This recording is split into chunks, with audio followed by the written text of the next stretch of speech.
Hey there, Rusty Nelson here, talking watercolor. This is vlog post 29, and I have a whole. I actually planned this episode a little bit. I actually have a whole list of things to kind of go over. So I'm gonna try to stop pulling this out of my butt so much and get a little more organized and try to make sure I get some information out there. And again, if you're new to the channel, I'm doing this vlog post and this podcast mainly just to get me more screen time, but I'm hoping to give you all some information about watercolor and now drawing and working with figures and portraits and stuff like that. So that's the whole point, me sitting here talking to an iPad, little dinky camera right there. So anyway, that's where I'm at, and that's what I'm going to do. Let's see here. I have a whole list. I got a nice full sheet of paper here.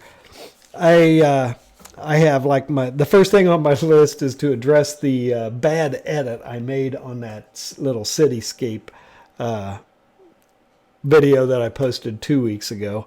I just posted a video on three skulls. That came out on Sunday, and that's another talking point about me. I've been hitting my freaking deadlines the last couple of weeks. It's gotten kind of crazy up to the school, and I have a lot of assignments coming in. I'm doing a lot of grading, so I'm not having as much time to be able to spend on my tutorials editing-wise. And plus, the tutorials I made were pretty big ones. They were bigger in size, and they took longer. So, and when I'm doing the bigger things and I'm trying to make a good watercolor, I'm focusing so much on it, there's a lot of dead time in this and that, which goes back to my bad edit on my cityscape. It was a bigger scene, took more time. I think it was like a 3-hour watercolor, me sitting down, 2 different sessions, which also my skull tutorial was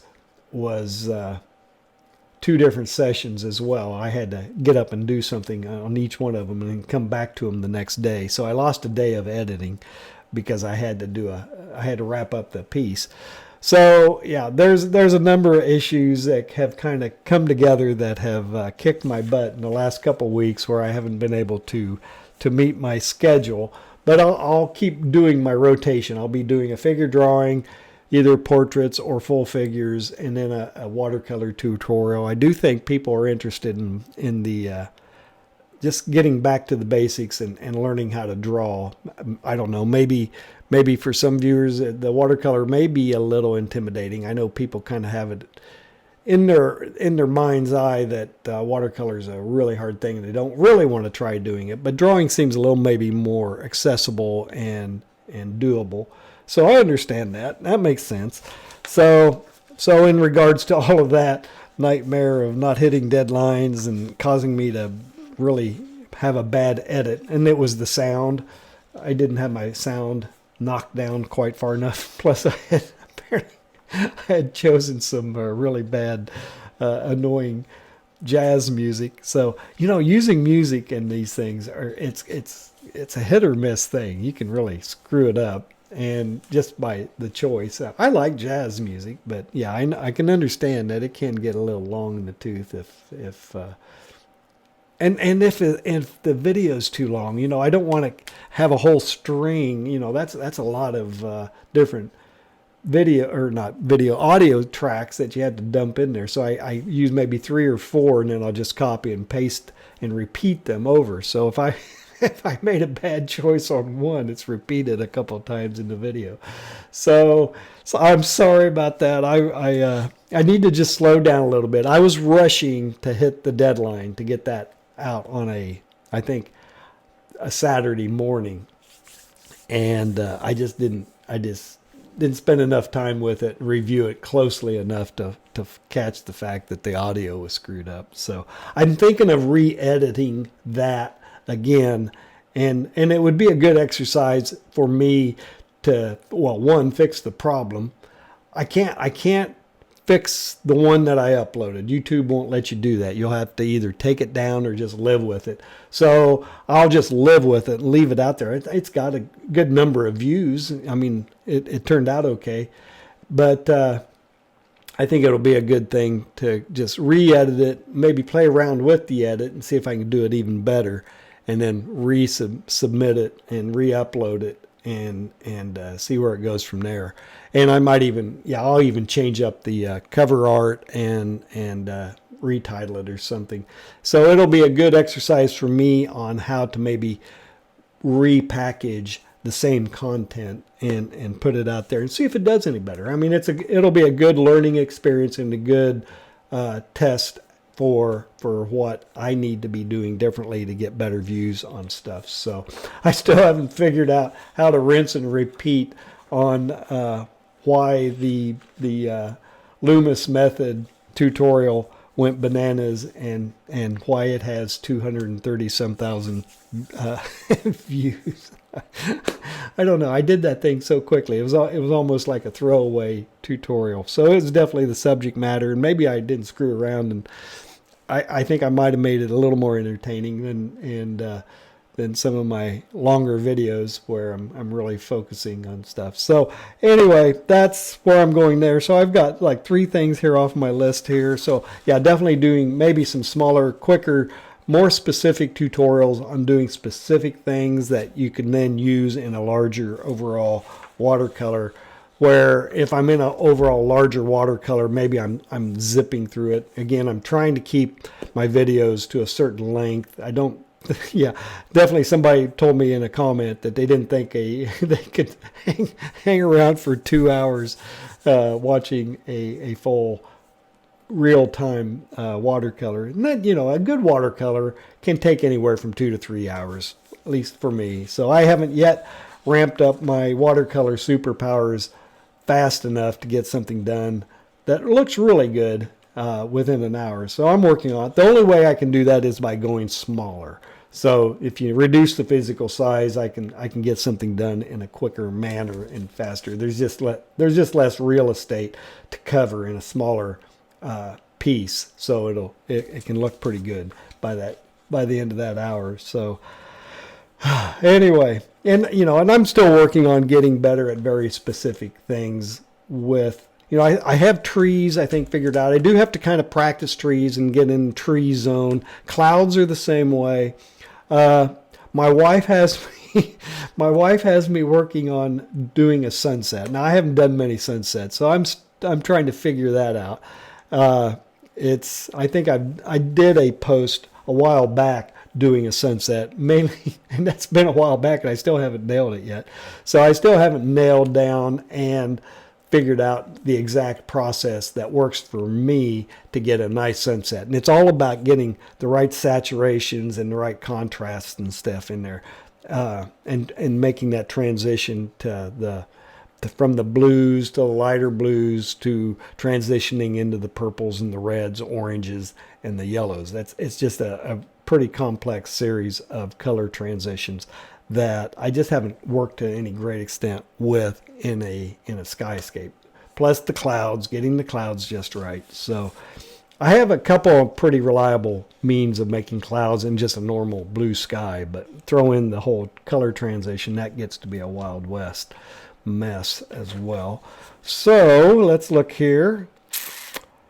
People were telling me they were wanting to see more landscapes, birds, dogs, I want to do more figures. I want to do a quick one on figures to show you some of the things I've found and have seen on YouTube and other people's tutorials on how to do figures in scenes. They're a lot of fun. They're really fast. It's amazing what your eye will do with just some really basic, simple strokes and swashes of color. And if you watch as I paint the lower figure in that bad edit cityscape, it's a real quick just swash of the lower portion of the body, and the crunchy dry brush of the stroke on that shape caught the paper just right, and it looks like that leg is bent and working. And it was just really a flick of the wrist, and it looks so cool. It's an amazing little technique to learn and to practice. So, and like I said, I want to do more clouds. And again, I think some of the audience, especially the newcomers, the people just finding the channel or looking around on YouTube for how to get started in watercolor, they're really wanting to see the absolute basics, color mixing, what type of tools, what kind, even, I still get comments about mixing colors. I always try to show the overall scene, and if I'm working with my big palette, it's kind of hard because it's a big palette and I don't get it all on screen. So that's why if I have too big a piece of paper and this and that, I'll probably need to adjust my rig a little bit to get a little more height to my tabletop. But they are definitely interested in mixing colors. So when I'm color blocking, working a lot of wet on wet, stage 1 and a bit of stage 2, I try to make sure I see enough of the palette that you can see the mixing. And if you can't see it, I'm trying to describe what colors I'm working with. And then when you get into stage 3, it's just a matter of, it's really a darker, denser, and it's mostly contrast, drawing detail, and getting all of the little specificity knocked in there with a fairly dark color, whether it's a warm tone color or a cool tone color. Just depends on what you're needing and whether it feathers and things like that. So there's a lot of little nuances that I need to watch out for to make sure you can see when I'm videotaping and editing that stuff. So anyway, that is kind of where I'm sitting this week with. That was a pretty good list. I made it clear through it. But definitely, I'm wanting to do some more street scenes. Actually, I haven't done this yet, and I normally do it in my class too. I need to do one where we're painting a street scene where there's cars in it.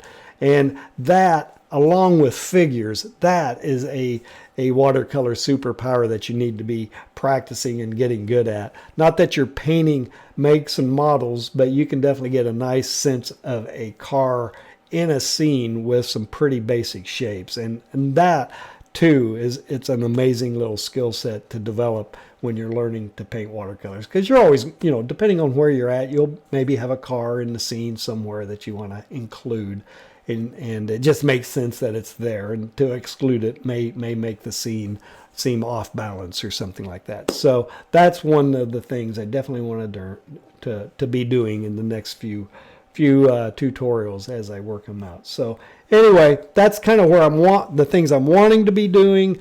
And one of the main things, definitely since I started to do an intro, got sidetracked.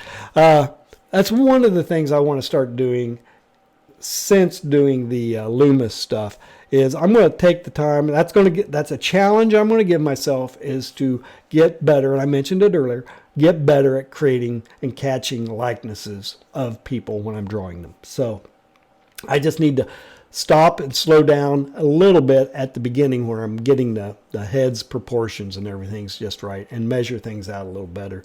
And I think I'll be able to catch and get better at doing likenesses.